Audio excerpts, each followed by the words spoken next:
or poor and loved, and why? I'll repeat your question.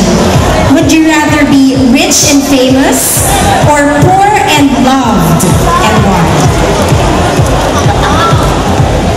Para po sa akin, poor and loved. Sapagkat, aanoy mo pang lahat kung walang love. Thank you. Kasi love makes the world go round naman talaga, di ba? Thank you so much, candidate number 6, Ronalyn Cruz. Next up is candidate number 11, Angelica Martinez. Ganda gabi sa'yo, Angelica. Congratulations for making it to the top 8. Ikaw ba ay may balak na magbukas ng flower shop at ang dami mong flowers? Galing mo, in fairness. Please pick your question.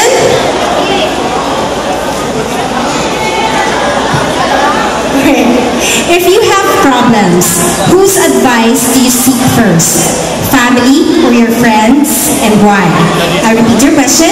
If you have problems, whose advice do you seek first? Family or your friends, and why?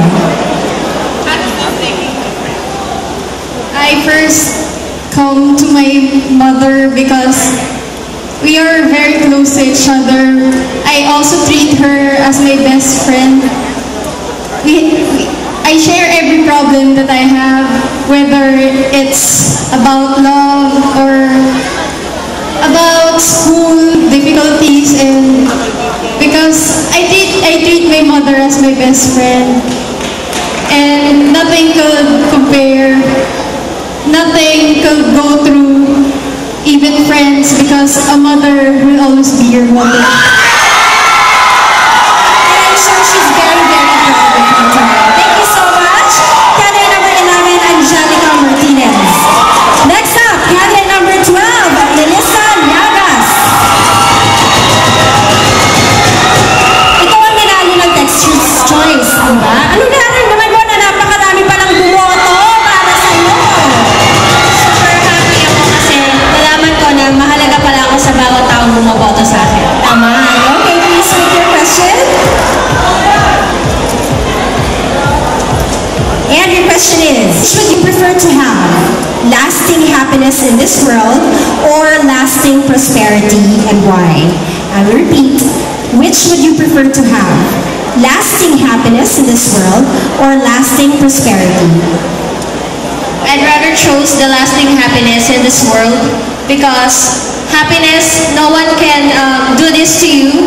You will feel it in your heart and you will feel it to the people that love you so much. Thank you. Thank you so much, candidate number 12, Melissa Llagas. At ang dami ng people na nagla-love you so much. Ayan, no? Let's call in our next finalist, candidate number 13, Jomalet Amanda. Jomalet, saan mo nakuha yung pangalan mo? Sa, tatlong ate. Tatlong ate, bakit anong mga pangalan nila? Joyce, Fatima, Violet. Galing. Okay, please pick your question.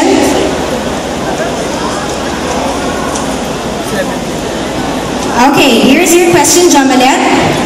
If you will have a supernatural power, what will you choose?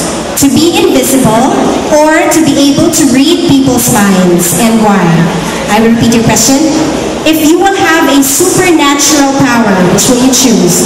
To be invisible or to be able to read people's minds, and why? Thank you.